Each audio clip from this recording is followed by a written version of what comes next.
attend semua sampai saya habis urusan.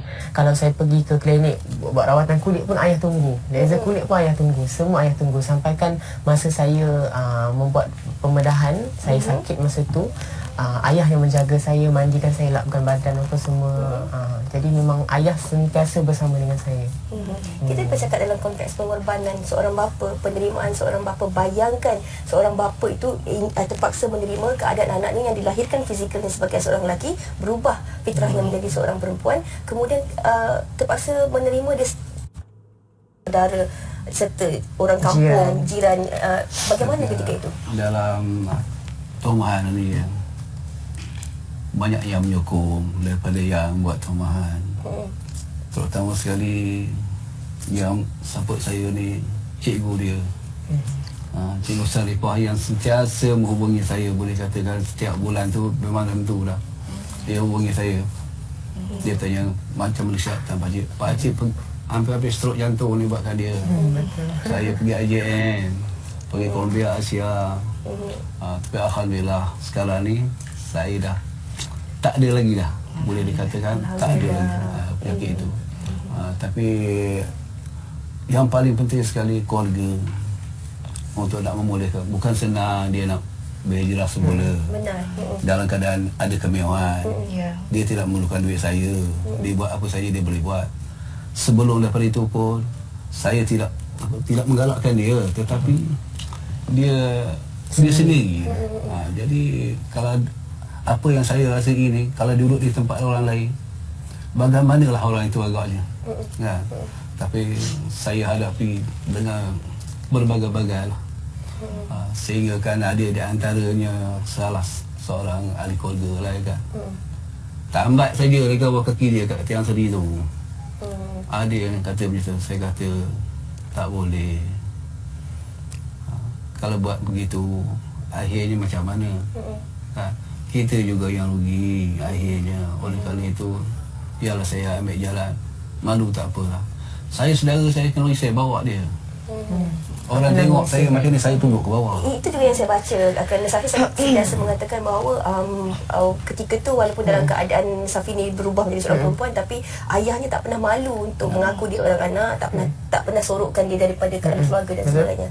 Memang saya kalau pergi ke mana-mana pun memang ayah akan bawa saya. Memang ayah akan bawa saya, dan saya ke mana-mana pun akan bawa ayah. Memang tak pernah ayah kata jangan keluar kereta, duduk dalam kereta ke apa, tak ada. Maksudnya ayah tak pernah menyisihkan saya. Ayah tak malu untuk bawa saya, walaupun dalam hati sebenarnya dia terluka, tapi dia tak nak menyisihkan saya supaya saya tak jauh daripada dia. Sebab kadang kita ada satu ego yang mana bila keluarga sisihkan kita, sebab saya ada duit, saya boleh lain keluar negara apa semua kan. Jadi mungkin itu yang ayah saya tak nak saya buat. Jadi dia masih orang kata bersama dengan saya.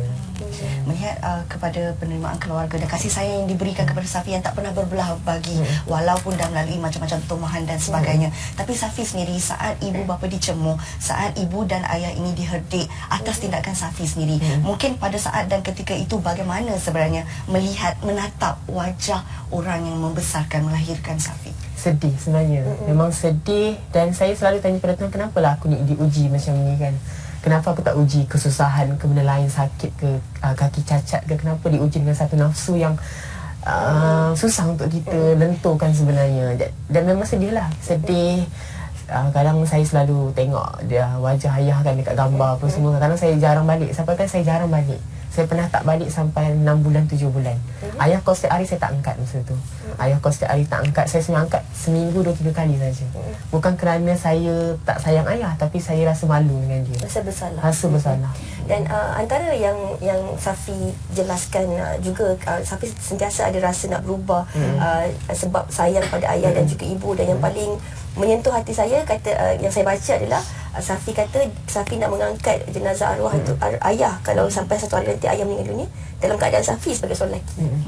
Sebab ayah pesan kata nak buat apa buat, ayah tak alam, tapi tolong satu benda. Ayah kata masa ayah meninggal nanti ayah nak awak yang semayangkan dan angkat jenazah. Jadi masa tu saya fikir, alamak kata kan, kita ni macam-macam lagi nak buat ni kata. Tak apalah kalau buat pun tak tahu kan apa kan, buang kelamin ke apa kan. Tapi masa tu dia jadi macam terngiang-ngiang kata-kata tu. Kita jadi takut nak buat apa semua kan. Tapi melihat kepada siapa Safi hari ini, mungkin ini satu hadiah yang paling bermakna lah untuk Cik Ilyas sendiri kan. Melihat anak yang dahulunya mungkin susah nak diterima masyarakat, diterima keluarga, tapi hari ini menjadi diri dia sebenar. Mungkin ada sesuatu yang disampaikan kepada Safi. Yang pertama saya ucapkan ribuan terima kasih kepada dia. Apa-apa yang ayah ucapkan kepada dia, dia laksanakan sehingga hari ini.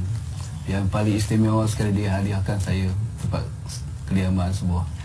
Alhamdulillah, terima kasih. Dalam proses pembuatan ya. Ya. Dah nak siap Terima lagi kasih. seminggu lagi tu. Lagi rumah baru. Rumah baru. Alhamdulillah.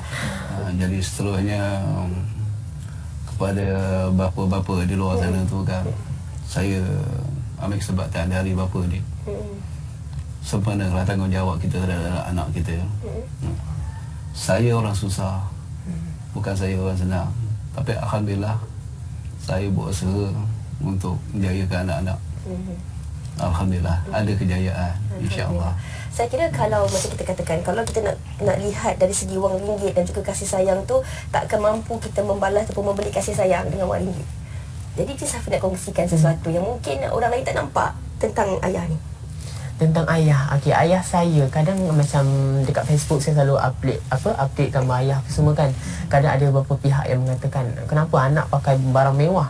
Kenapa ayah ni memakai pakaian yang tidak mewah apa semua? Tapi saya terus terang, ayah saya kalau dia nak belagak daripada dulu lagi sebenarnya. Dia nak bergaya daripada dulu lagi. Dia memang seorang yang tidak bergaya, tidak pandai apa semua. Saya belikan kereta yang mewah pun dia tak pakai.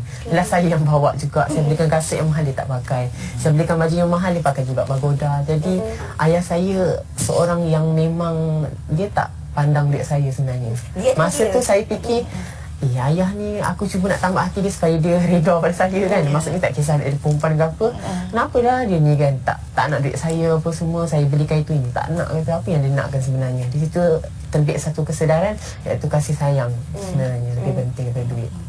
Tapi saya kira dalam keadaan saat dah melalui pembelajaran ini, ada lagi dugaan kan, ada lagi cabaran. Kadang-kadang kita ni berniat baik, memberi nasihat, berkongsi segala-galanya, tapi ada juga yang menyalah pandang terhadap apa usaha mengenai Safi. Bagaimana pandangan Safi ketika ini? Ada yang kata saya berhijrah kerana publicity, ada yang kata saya berpura-pura, saya munafik, saya cuba untuk menjadi orang lain, ataupun saya cuba untuk menahan perasaan apa semua, menyeksa diri saya sendiri.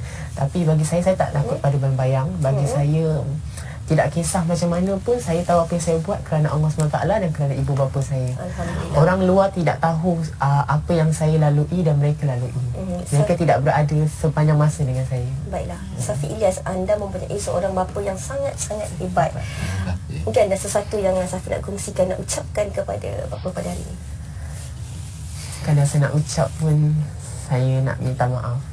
Sebab 3 tahun saya raya, saya pakai baju perempuan. Saya salam ayah tapi saya tak cakap apa-apa. Saya tak salam mak. Terus terang, saya salam ayah tapi saya tak cakap apa-apa.